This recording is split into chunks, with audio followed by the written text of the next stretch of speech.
Welcome to Mindful School Marketing, your go-to podcast for personal and professional growth. We're school marketers, business owners, and moms passionate about connecting other school professionals with tools and strategies for success. We love solving problems, exploring new ideas, and thinking outside the box. Let's transform your school and life starting right now.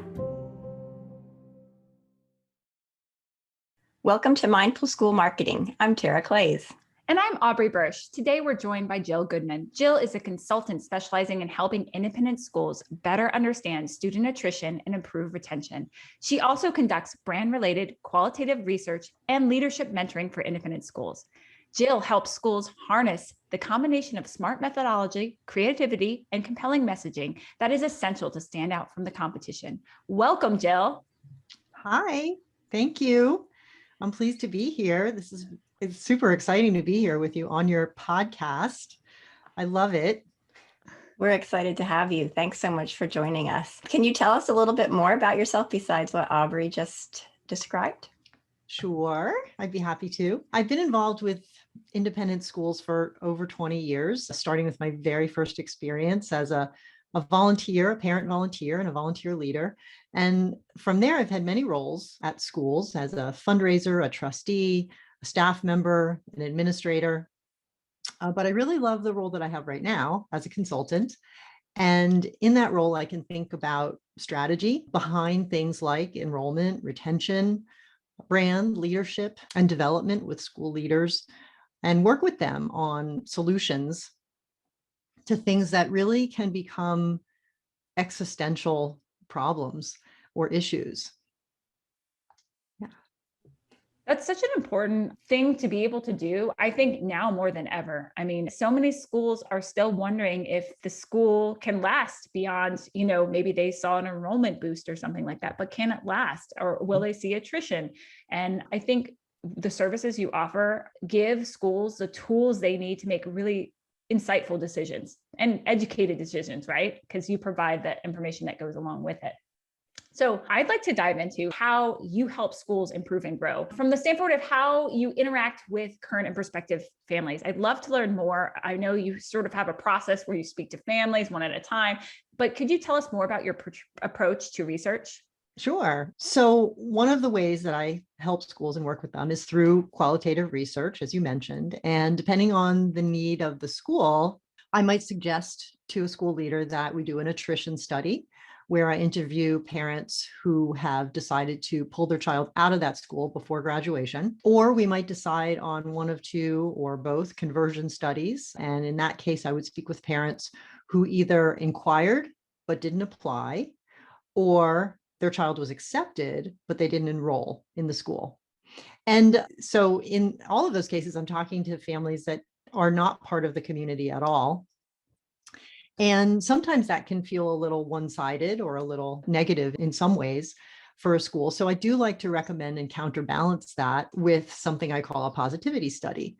And that's a focus group series with the current constituencies of the school to find out the best, the most compelling aspects of the school. Those are the ones that really drive word of mouth and feelings of connectedness to the school community, which is vitally important. And then from there, we can take all that information and work on a variety of things that come up for the school that surface. And it could be marketing messaging, it could be internal communications, word of mouth, and it could also be leadership mentoring as well.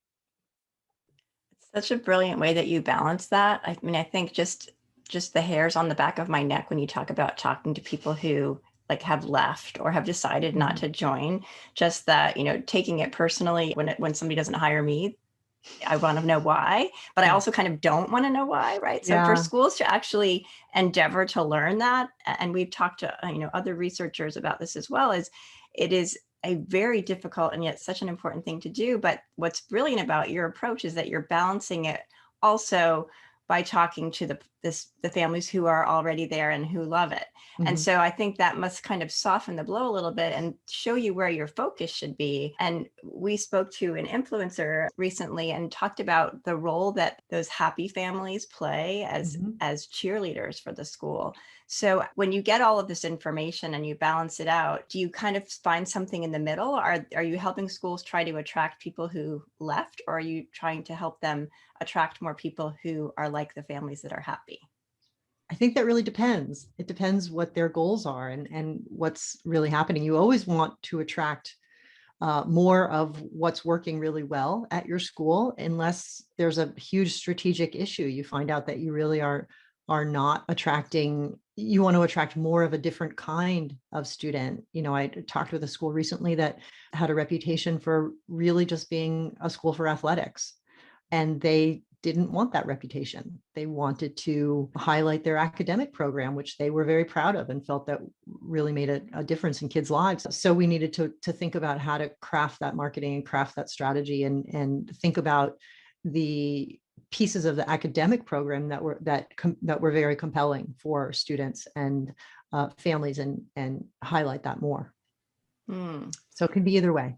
That's so interesting. So you're listening to the school about what they think they should Mhm. highlight, right? And then you're listening to the parents to see what the parents actually think the school does, and the compelling reason that they're there, right? Yeah. If I'm doing focus groups, I'm talking to everyone. So I'm talking to students and hearing it from their perspective. And I'm talking with faculty, which often has a really different perspective, and administration and board and alumni. So we're bringing all of those pieces together to try to figure out the reality of what's happening. And then do we want that reality? That's so interesting. I mean, the conversations you must have, because it's almost like the puzzle, right? It's a puzzle. Mhm. It's figuring out these different pieces. And then what does the end puzzle picture look like? Yeah. It could look very different from what the administration initially thought. Really, Yes. this is the direction we should go. Maybe it changed a bit, right? Yeah, So definitely. Yeah, for fascinating. sure. What do you find are the biggest challenges that school administrators have in implementing some of these strategies or discoveries that you make? And is there anything that gets overlooked in that process that they don't want to see? I mean, it could be very different for every school. They're always overlooking something, which is why they've hired me. They're just not sure what they're overlooking. And so that's what I'm there for, to figure out where the blind spots are, what we're not seeing, what could be better, where we're losing people in the process. Is it a So challenge to deliver that message to them it can and for them be. to hear it? I mean, It how can be. open? It's Yeah. it's usually not incredibly difficult for them to hear it, because they've hired me. They know that something needs to change, and or they just want to be ahead of something. For example, I had several schools talk to me about attrition studies, because in this past year they had trouble with attrition, not the pandemic year, but the one before, the several years before. And now that they had an influx of students, they wanted to make sure that they could keep them. Now that they had this amazing windfall of new students, they wanted to be really clear about things that might have been going wrong in the past, and they didn't want to continue to make those mistakes now that they had these wonderful new families join their community. So that was particularly insightful of those leaders. I would say. I'm thinking, I'm like, that's brilliant, because Mhm. so many schools are seeing that influx of students, and then they're almost dreading, what will spring 2022 look like, Mhm. right? Yeah. Will we lose students? How do we make sure that we keep them? So they're being proactive right Yes. now. And that's Yes. amazing. I love that. And I think what you also mentioned ties back to a conversation we had before with someone about being mindful about how people are receiving the data. So if Mhm. they come approach you and they're mindfully putting themselves in the zone that we might be receiving information that perhaps, is not going to have the most pleasant, not be the most pleasant information to receive, especially if it's not, something they were expecting. That helps them then take action, right? Mhm. Because Yeah. they've kind of mindfully prepared for receiving the news and then Mhm. taking action on the news. Yes. Uh, have you found that to be true? Like the people who prepare themselves for that and are more likely to take action? Or how do you see schools taking action after you've delivered the news? I think it varies. It really depends how motivated that leader is to make those changes. Some of the considerations that I offer up might sit on a shelf, and some of them might be referred to often and be part of an entire plan with the administrative team and the faculty and the board to make some of those changes. So sometimes it's the impetus for the change they know they want to make, but need more data behind it to make those changes. Yeah. Yeah. And it's a combination of sort of administrative, structural, cultural change, but also that all of that can get put into a marketing strategy. And we talk about marketing on this podcast. So, you Yes. can't market something that's not true, or you shouldn't. So if you are marketing, if you are selling yourself as an athletic focused school, but you are learning that that's not what you want to be doing, or that's not what your enrolled families are looking for, then you have to change not just your marketing strategy, but what's behind Your it. So, program. That's absolutely yeah. true. Program and program delivery. Sometimes there's cultural issues going on at the school that are getting in the way of the learning, things that you don't imagine have such a big impact on students and faculty and parents. So, just really interesting things come up that are surprising and fascinating in every single school. Sometimes it's different in regions, which is particularly interesting. Parents in different regions of the country sometimes collectively have different ideas about different things that affect how the school is making good on their brand promises. It seems like you have a very curious nature, right? I feel like you're asking the why this is happening. And then it takes a certain personality to just be curious, right? And I can definitely see that in you, just knowing you. So I'm curious, what are the keys, do you think, to retaining students for independent schools? And do you think it's going to be different than before COVID? That 2018-19 period we saw before Yeah. everything kind of hit the wall.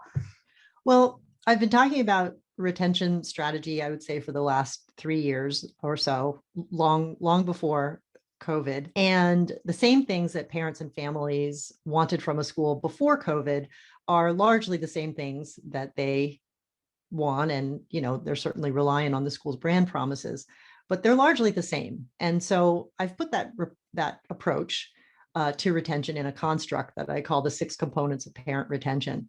And each of those components really speak to the things that, frankly, all parents want from their school, but particularly so if they're paying tuition for it. And the components are really the ways that parents feel connected to the school and the ways that their decisions to choose a school are continually reinforced. So I would say that the key takeaway for schools is whether it's COVID or not, is to concentrate on continually reinforcing families' excellent decision to have chosen the school that they're in. And there's a number of ways to go about that. And because of this big influx that they might have seen at their school, and some schools didn't have that influx, which is another concern too that we're working on. But if a school leader did have a huge influx this past year and also for coming up in the fall, it's a great time to spend some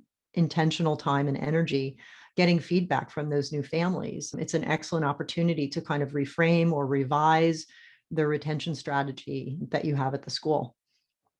Yeah. So a lot of these things, as we've kind of talked about a few different ways here, is that some of this information that you're bringing to light might not be a surprise, but it also might not be easy, right? It might not be Yeah. easy to make some of these changes. And I'm wondering, in situations where administrators or teams maybe struggle to be productive or to implement some of the things they need to, what do you advise people who are finding challenges in that work environment? Well, I do leadership mentoring, and that is awfully insightful for you to bring that up. And I often work with heads of school and advancement leaders, which are admissions directors, development directors, communications directors, and I'll work with them either individually or as an entire team. Sometimes I have clients where I'm working with the entire team to sort of try to break through some of the silos and have them work as a unified advancement team. And we work on all sorts of things that could be stumbling blocks, either as being simply seen as a leader, which can be really one of the main challenges for certain leaders. Sometimes it's issues of communication style or in ideation. And, it can be lonely at the top. And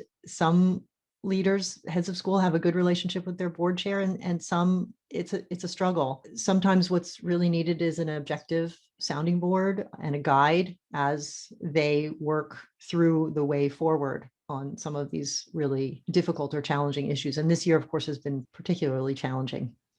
Yeah, I love the holistic approach there, right? That it's not just one piece and that teams have to work together and be willing to, adapt and understand each other and in order to be successful in everything. So, and we love to kind of think about things like that holistically when we talk to guests on the show is, we've talked to all different kinds of people, and it's really nice to hear that that's part of your process is guiding people also in leadership to implement some of the things that you're learning. So thanks for sharing that. Sure. Yeah.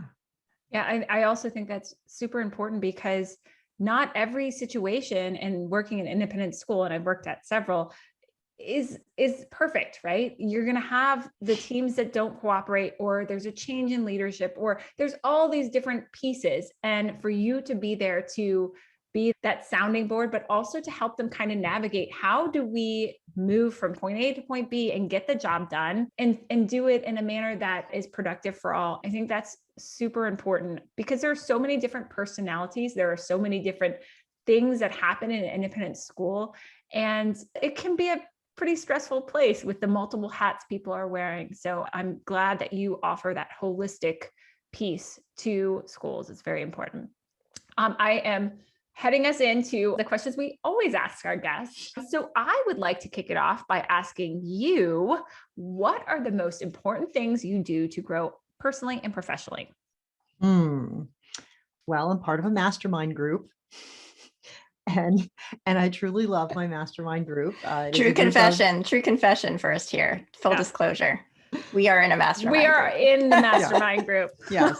So she might just be telling us that. Aubrey and Tara are part of the mastermind group, which is a collective of women consultants in the DC area. And in that group, I learn, I grow, I contribute, and I feel really supported. So that's a wonderful piece of professional development. I also have a coach that helps me with the business side of my business of being a consultant. I read a lot on a number of topics because I find inspiration in tangential businesses and thought leaders, as well as in the educational space.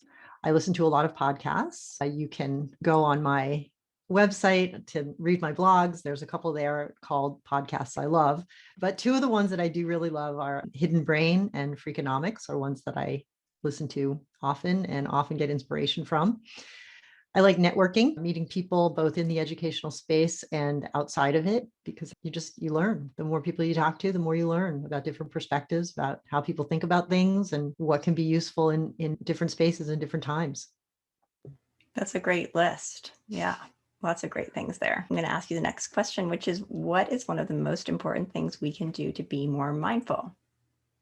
Well, I'm going to ask you guys a question about this here, because I really want to parse out the difference between mindful and insightful. And I have trouble with the distinction. So what do you guys think? Yeah, that's a good question. And I actually, when I've talked to some people about this podcast, some of them have said that mindfulness is overused, right? That it's kind of something that's thrown around and not used thoughtfully or mindfully. And I think for me, mindfulness is taking a top-down look at the way things are and stopping and pausing and thinking about it rather than rushing into it. So I think it's different from insightful in that insightful, I think, is kind of going deep. And I think mindful is kind of more an overview. And I would like to add that I think everyone has a different interpretation of what mindful means. And it's been very interesting to see as we've been going through the podcast, what it means to different people, because it's a word. And even in the definition, you could apply it so many different ways. So, I think just thinking about what it means to you, and I would go from there, because I think it just is so personal. Like when I think mindful, I think being meditative, really being thoughtful and strategic in the way that I'm helping my clients, not rushing into things, taking a step back, those sorts of things. But I'd love to hear what it means for you. Yeah. In that case, since we've framed this, I would say for me, mindfulness is making sure that I schedule enough time to reflect and think about what my clients need, the results of the data that I find, to either confer with other people. I try to walk every day. I used to listen to podcasts when I walked, but I realized I needed to have more space. So now I listen to very like spa sort of music while I'm walking so that I can let my mind wander about different things, which is really helpful. So making sure that my days are scheduled in a way that I have time for that sort of thing. That's brilliant. I love that. And I too was a walker with podcast. And then I felt like, oh, why is my brain always kind of frantically running? I was Yeah. like, oh, because it needs space, right? It Yeah, needs that quiet exactly. time. Exactly. That's funny to find someone else who felt the same way. Okay, so I would like to transition us to our rapid fire questions. These are super fun questions that we include in all our podcast interviews. Okay. So I'm going to kick us off. Are you ready? Okay. Okay. If you could put one book as mandatory reading in the high school curriculum, what would it be? So I'm pretty clear that I'm not an educator and I do not feel qualified to suggest high school reading. However, that said, I would like to suggest an entire curricula surrounding financial literacy.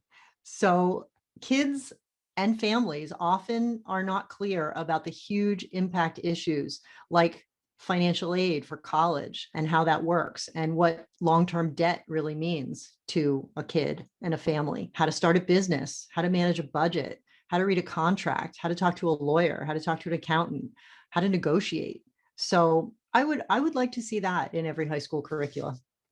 I second that. I would love to, I think that was my answer when Tara and I were talking, but I didn't say it as nicely as you did. Okay. Yes, the whole curriculum. Yes. And I second that because those are the life skills I want my kids to have, right? They're 6 and 9 and good golly. I mean, with like student loan debt, all that stuff piling up, I want them to have their eyes open going into the world and knowing those things. So. Right. And in some cases, they don't have parents who understand those things either. They didn't go to college and they find themselves in a just a ton of slaying debt. And it actually affects our independent school prospective families. They're trying to figure out how to pay their own student debt while they pay their child's tuition.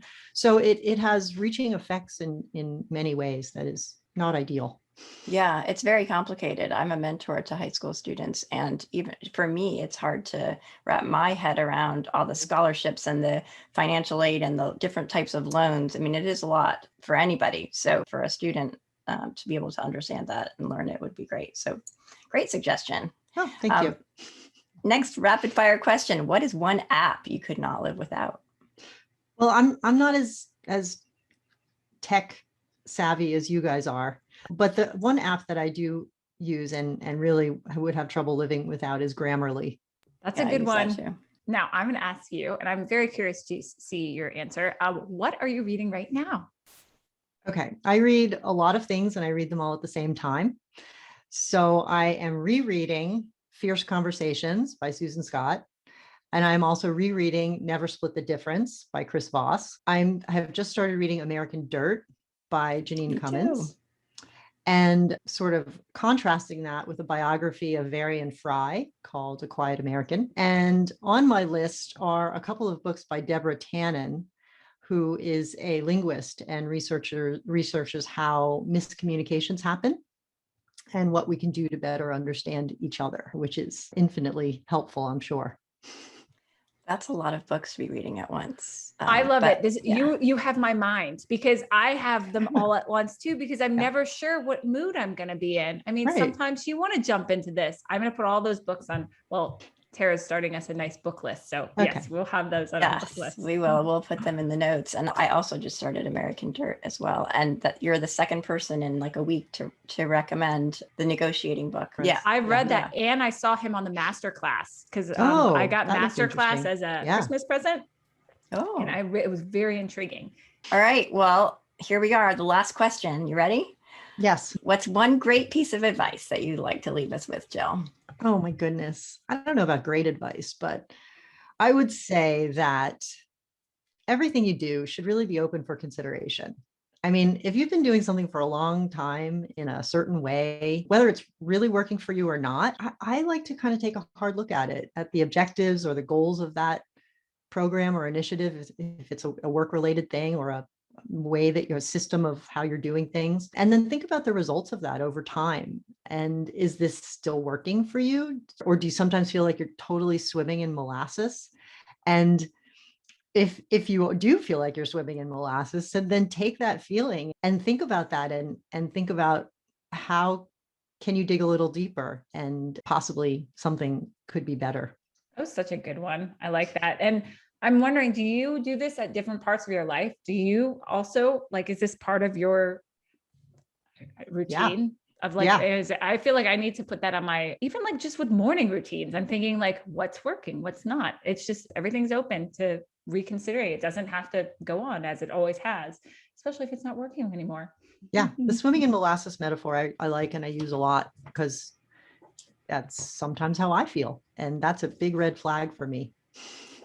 Yeah, that's great advice. Thank you so much for sharing it. Yeah. Thank Sure. you. You're welcome. We are out of time, sadly, but I think we've covered a lot of great ground, and Yeah. we're so grateful that you shared your time and your thoughts and expertise with us. Where can people find you online, Jill? They can go to my website at jillgoodmanconsulting.com. You can also find me on LinkedIn, and you can find me on Instagram. Yay. Thank you so much, Jill. This has been so much fun. Yeah, thank you. Thanks for having me. This is wonderful. Thanks. We'll see you soon. Bye. Yeah, Bye. absolutely. Bye. Thanks for joining us on the Mindful School Marketing Podcast. We'd love it if you pop into iTunes and leave a review, 5-star preferred. Let us know how you like the show. It helps us improve what we're doing and helps others find us too.